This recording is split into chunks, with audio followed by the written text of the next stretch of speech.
Buenas tardes, bienvenidos a una nueva edición de Valdizán en Vivo. Mi nombre es Stephanie Collado, soy médico residente de segundo año de la especialidad de psiquiatría y el día de hoy estoy aquí para compartir con ustedes este tema de el valor de la familia y su acompañamiento, dirigido siempre al ámbito de la salud mental y de nuestros pacientes. Vamos a comenzar entonces describiendo definiendo un poco, ¿no? ¿Qué es la familia? ¿Cómo se considera la familia en nuestra sociedad, ¿no? La familia va a ser la unidad básica de nuestra sociedad y va a ser el centro fundamental de lo que es la vida afectiva y la vida moral de cada uno de nosotros. La familia se define como una estructura social vital. Es un sistema dinámico, ¿no? Porque va cambiando a lo largo de todas las etapas de la vida y va a estar presente siempre en todas las comunidades. Las familias no van a ser únicas, ¿no? No van a mantener un patrón. Las familias van a ser diversas como los propios individuos que las van a componer. Teniendo esto en cuenta, vamos a ver que este sistema familiar, sí, este sistema familiar va a constituir un espacio educativo y social, ¿no? Entonces se le van a atribuir ciertas funciones. Primero va a ser la satisfacción de las necesidades primarias, ¿no? El afecto, la alimentación, el apoyo, todas estas necesidades que nosotros como seres humanos tenemos. Como mencionábamos, ¿no? El apoyo y la relación de ayuda. La familia va a ser nuestro soporte. Muchos lo vemos, ¿no? Desde niños, los primeros que están ahí para ayudarnos son nuestros padres, nuestros hermanos, nuestros abuelos, ¿no? Entonces, cuando estamos ante una dificultad, nuestro primer soporte o nuestra primera red de apoyo va a ser el sistema familiar. Otra función que tiene es la crianza y la socialización. Son las primeras relaciones sociales que nosotros vamos a afianzar y a construir. También otra función del sistema familiar va a ser servir de guía cognitiva, es decir, educar en valores, ¿no? Los valores que nosotros aprendemos en casa van a ser los primeros, luego ya posterior a ello quizás en el colegio, ¿no? Pero siempre el sistema familiar va a ser el que nos forma. Y bueno, también nos va a brindar un soporte instrumental, ¿no? Con respecto a nuestra autonomía, a nuestra calidad de vida y a nuestro bienestar. Nos va a brindar estas herramientas para que nosotros podamos desarrollarnos y ser autosuficientes. Entonces, ¿qué es lo que tenemos que tener en cuenta, ¿no? Con respecto a la familia en el ámbito de la salud mental? Primero, porque la familia va a constituir un factor clave en la recuperación de las personas con problemas de salud mental. Y segundo, porque el trastorno mental que puede estar presentando algún familiar va a impactar no solo a él y a su calidad de vida, sino a todos los miembros de la familia. Entonces, estos dos ámbitos son los que debemos tener en cuenta y de ellos proviene la importancia de contar con este soporte familiar para el paciente que esté presentando algún problema de salud mental. Entonces, algunos datos importantes que nos muestran la importancia de la situación de la familia en este ámbito, ¿no? Un tercio de los familiares con un paciente con algún trastorno de salud mental reconoce que ha empeorado su propia salud física. 4 de 10 cuidadores de estos pacientes llegan a sentir un grado de ansiedad. Los estudios nos dicen que aproximadamente se dedican 65 horas por semana a la labor del cuidado de una persona con algún trastorno de salud mental. 41% de estos cuidadores va a compaginar el cuidado de su familiar con su propio desempeño profesional, ¿no? Entonces va a tener que eh, hacer malabares, ¿no? Muchas veces con ambas tareas, el cuidado y su trabajo, sus estudios, su propio desempeño profesional. Y bueno, 27% de estos cuidadores llegan a mostrar síntomas de depresión y agotamiento. La mayoría de los cuidadores se van a sentir solos y aislados en su día a día, ya que se van a abocar al cuidado del individuo que está presentando algún trastorno de salud mental. Entonces, todos estos datos son necesarios para tener en cuenta la importancia de cómo un trastorno, quizás no solamente con respecto a la salud mental, sino a otras enfermedades también, ¿no? Lo podemos extrapolar a otras especialidades, a otras situaciones, pacientes con cáncer, por ejemplo, todos van a requerir cuidados, ¿no? Y estos cuidados van a tener eh, un efecto en la calidad de vida de los familiares que van a prestar este cuidado al individuo. Entonces, la aparición de un trastorno, ya sea mental o de otra patología, en un miembro de la familia va a suponer cambios en esta dinámica familiar y esto puede llevar a importantes desajustes en el conjunto familiar y en el conjunto social. Entonces, ¿a qué se va a enfrentar la familia? La familia primero se enfrenta a una situación desconocida. Muchas veces no saben a dónde acudir, qué especialidad es la que en realidad debe ver al paciente, qué es un trastorno mental cuando ya les empiezan a comentar un poco acerca del diagnóstico, qué recursos van a tener como familia para afrontar esta nueva realidad. En segundo lugar, también se enfrentan al estigma, ¿no? Al estigma de la sociedad, muchas veces de otros miembros de la familia, de amistades, ¿no? De los vecinos. Entonces hay bastantes prejuicios, bastante miedo también por parte de los mismos familiares. En algunos casos inclusive hay vergüenza, ¿no? Y el tercer punto es que se va a enfrentar a un cambio de hábitos, ¿no? Porque va a haber un antes y un después del diagnóstico o de que nuestro familiar comience a desarrollar un trastorno. Entonces, si bien es cierto, muchas cosas van a cambiar, ¿no? Y nosotros nos vamos a tener que adecuar también a estos hábitos. Entonces, ¿qué es lo que podemos utilizar cuando comienzan a ocurrir todas estas situaciones? Lo más importante que nosotros debemos mantener es la comunicación familiar positiva. Entonces, ¿qué es lo que necesitamos para nosotros tener una comunicación familiar positiva? Debemos, en primer lugar, practicar la escucha activa. ¿Qué significa esto? Escuchar, mantenernos en silencio, observar qué es lo que nos dice nuestro familiar, cómo lo está diciendo y que él sienta que nosotros verdaderamente le estamos prestando atención, ¿no? Por eso se dice escuchar activamente, ¿no? Prestándole atención. En segundo lugar, debemos respetar los tiempos, ¿no? Permitir que esta persona, que nuestro familiar, ya sea nuestra mamá, nuestro hermano, pueda expresarse libremente y a los tiempos que él considere adecuados, ¿no? Muchas veces nosotros queremos saber en el mismo momento qué es lo que está sucediendo y quizás nuestro familiar necesite un poco más de tiempo para interiorizar verdaderamente qué es lo que le está sintiendo y recién poder comentarlo. También podemos expresar cómo nos sentimos con respecto a esta situación o a la forma de actuar de nuestro familiar.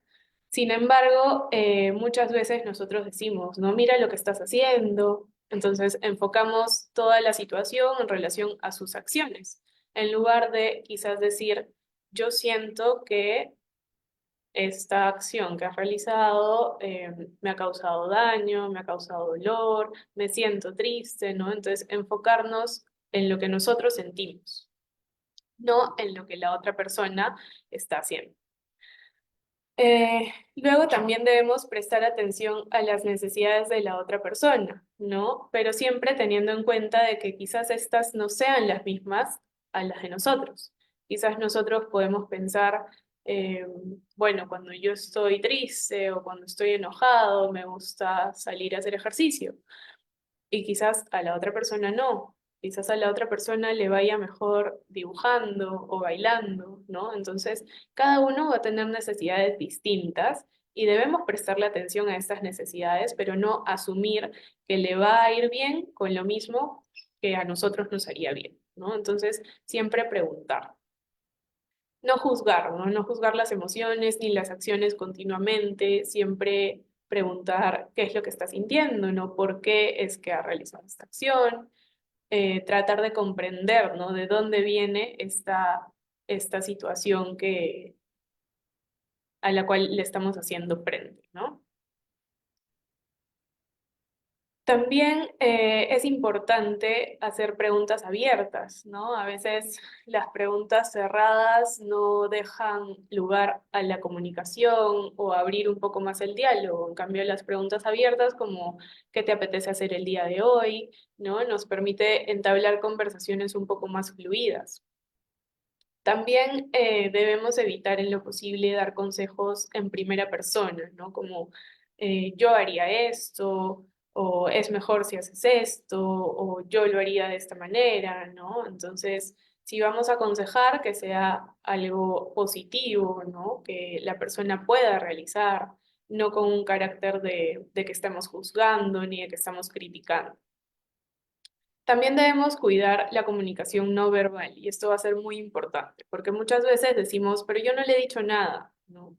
Pero los gestos y los movimientos corporales van a ser tan importantes como el mensaje que nosotros damos verbalmente. Entonces, muchas veces sí, no decimos nada, pero una mirada muchas veces vale más, ¿no? Que palabras que podamos decir. Entonces, hay que cuidar bastante esta comunicación no verbal.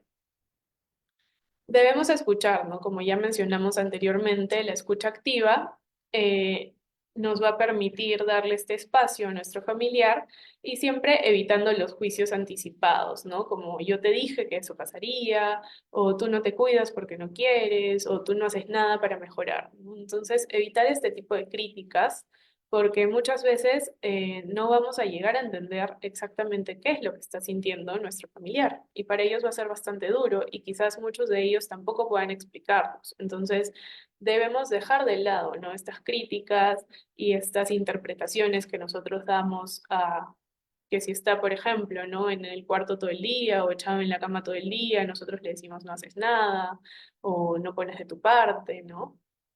Pero no le preguntamos cómo se siente, quizás se siente peor que el día anterior, ¿no? Entonces eso hace que no tenga ganas de realizar sus actividades. Y bueno, finalmente tener en cuenta la paciencia, ¿no? Vamos a necesitar mucha paciencia para crear estas dinámicas de comunicación sana, vamos a necesitar esfuerzo, tiempo por parte de todos los miembros de la familia, no solo depende del paciente, no solo depende de mamá, de papá, sino va a depender de todos para que la situación en casa o la situación con todos los miembros de la familia sea una comunicación sana, ¿no? Entonces, vemos que la ayuda de los familiares para los pacientes va a ser muy importante. Mencionan, ¿no? Que un paciente con actitud positiva y con apoyo familiar va a ser más fuerte ante las adversidades y ante los problemas y las situaciones que le puedan ocurrir. Entonces, la familia va a ser la mejor fuente de apoyo social y personal de la que pueden disponer las personas en cualquier momento de la vida, ¿no? No solamente hablando de trastornos mentales, no solamente hablando de enfermedades, sino ante cualquier adversidad que se nos pueda presentar. Entonces, vemos que disponer de una buena salud familiar va a ser un requisito indispensable para poder afrontar estos momentos complicados que va a suponer atravesar por un proceso de una enfermedad. Sin embargo, notamos, y los estudios también concuerdan, que para cuidar a otras personas es imprescindible cuidarse uno mismo. Entonces, ¿a qué hace referencia esto? A los datos que mencionábamos en la primera parte de la exposición, ¿no? El cuidador o el familiar que está a cargo de ayudar al paciente durante su tratamiento o durante todo el trayecto, ¿no? del trastorno, también va a necesitar practicar un autocuidado, ¿no? Entonces, las personas que van a presentar un trastorno de salud mental van a tener, sí, es cierto, una serie de necesidades de apoyo, de acompañamiento que va a requerir la atención de otras personas, principalmente de los familiares, ¿no? Que son los que van a proporcionar ese apoyo. Y con mucha frecuencia vemos que es una persona de la familia el que asume el rol principal, ¿no? De cuidador principal. Entonces, abordar las necesidades del paciente es muy importante, pero también debemos abordar las necesidades de la persona cuidadora. En muchas ocasiones los familiares dedican mucho esfuerzo, mucha atención al cuidado del paciente y se descuidan a sí mismos.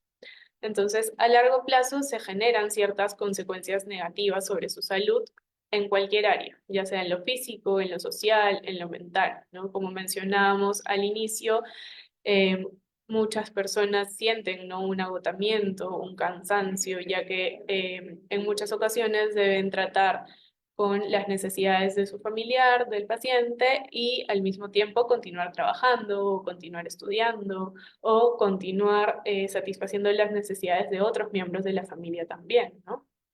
Entonces es un agotamiento para ellos. En lo social también, ¿no? Porque muchas veces dejamos de hacer cosas o dejamos de salir o dejamos de ver amistades porque justamente no nos da el tiempo, ¿no? Para atender estas necesidades de nuestro familiar y continuar desarrollándonos como individuos sociales que somos. Y mentalmente, como decíamos, ¿no? Pueden llegar a presentar síntomas de depresión, de ansiedad, por la misma carga emocional que tienen al convertirse en el principal cuidador de su familiar. ¿Qué les recomendamos entonces a los familiares que se vuelven cuidadores? Ellos también deben continuar realizando actividades que les resulten agradables, ¿no? Entonces, brindar el apoyo a su familiar no significa que vayamos a descuidarnos nosotros mismos, ¿no? Y en eso se basa el autocuidado. Nosotros debemos continuar realizando actividades que nos resulten agradables, ya sea pintar, ya sea bailar, pedir ayuda también, ¿no? Entonces, no se trata de que solo un miembro de la familia se vuelva el cuidador y los demás se desentiendan del paciente, ¿no? Siempre podemos pedir ayuda, siempre podemos compartir responsabilidades, delegar tareas, ¿no? Quizás armar un horario, ¿no? Entonces, no sentir que estamos solos y compartir esta tarea con los demás miembros de la familia.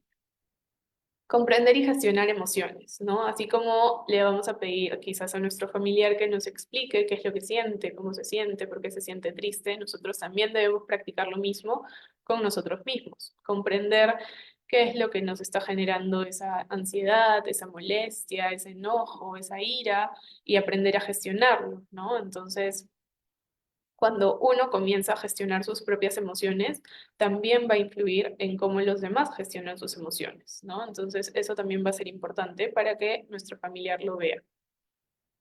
Y bueno, también se recomienda, ¿no?, una alimentación saludable, realizar ejercicio y tener nuestras horas de sueño adecuadas, ¿no? Entonces, no debemos descuidar estos ámbitos tampoco. ¿Qué situaciones nos pueden avisar en casa que nuestro familiar necesita ayuda, necesita apoyo o quizás alguna intervención, ¿no?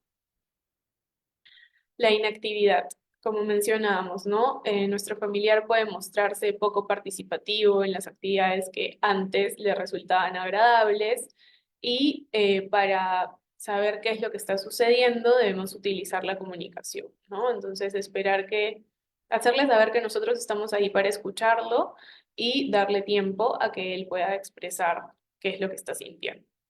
El cuidado y la higiene también se pueden ver afectados, ya que los hábitos del día a día pueden plantear dificultades cuando uno, por ejemplo, tiene un cuadro de depresión muy severo, ¿no? No va a tener ganas ni siquiera de asearse, de cuidarse. Entonces, quizás una persona que antes le importaba mucho, ¿no?, su apariencia física, su aspecto físico, le gustaba arreglarse, salir, ahora ya no lo está realizando. Entonces, es algo que debemos tener en cuenta, ¿no? Para ayudar a nuestro familiar o al paciente podemos establecer rutinas, ¿no? Indicarle actividades mínimas que realizar en el día, tiempos mínimos, ¿no? Tiempos cortos. Entonces, ayudarlo estableciendo ciertas rutinas y acompañándolo a lo largo de ellas. El manejo de dinero también puede ser una situación que nos alerte. El incumplimiento de pagos, gastos desproporcionados, compras excesivas o compras innecesarias pueden ser cosas a tener en cuenta con respecto a algún familiar. Y bueno, podríamos comenzar a establecer acuerdos de gestión económica, ¿no? Bueno, el aislamiento social también, ¿no? Como parte de la inactividad, luego va a venir el aislamiento social.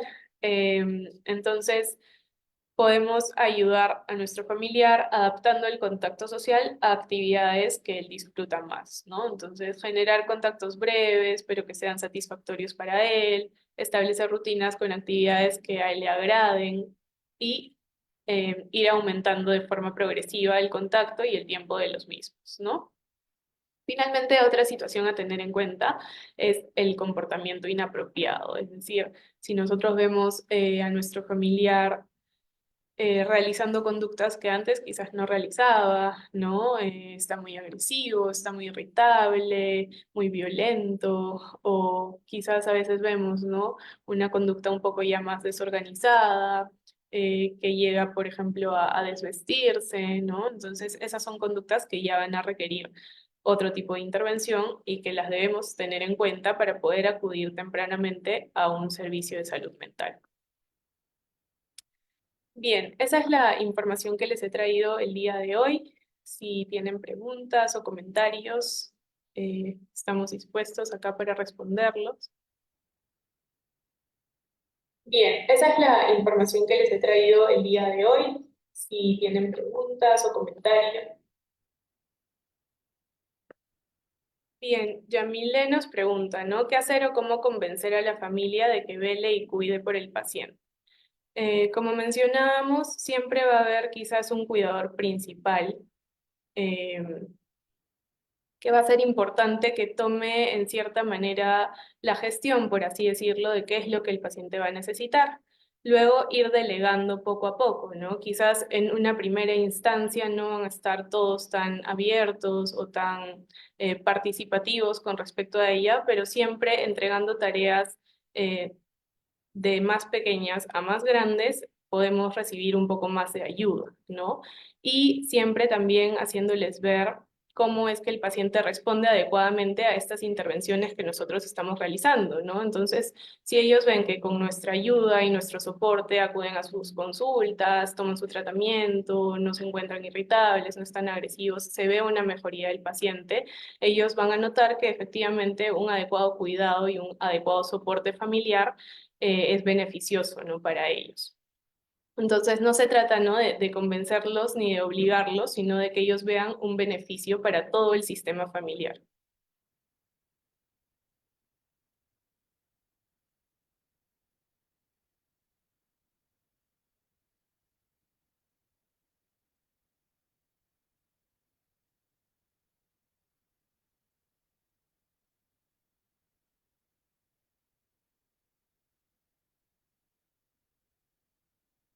Bueno, nos preguntan, ¿no? Si no puedo cuidarlo, puedo llevarlo al Baldizán.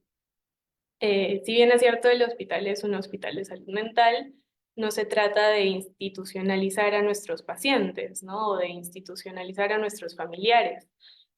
Para ellos es muy importante sentir este apoyo familiar y esta red de soporte, ¿no? Entendemos que hay ocasiones en las que esto es más dificultoso, que no se tienen las herramientas, no se tienen quizás las posibilidades. No, el hospital no es, no, un centro en el cual se mantienen los pacientes a larga estancia, es donde nosotros los tratamos y una vez que ellos están estables, vuelven, ¿no? A su entorno. Entonces, aquí lo importante sería contar con el servicio de asistenta social, que sí lo tenemos, para que ella los pueda ayudar a encontrar más soluciones con respecto a este tema y otras posibilidades en caso la familia no pueda asumir el cuidado, ¿no? Del paciente.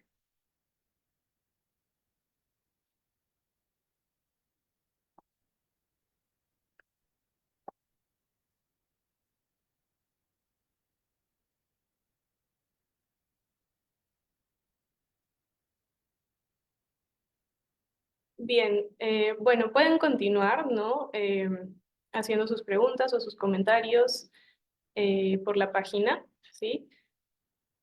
Eso es todo por el día de hoy y ya nos volveremos a encontrar en otro Balizan en vivo. Muchas gracias a todos por su asistencia.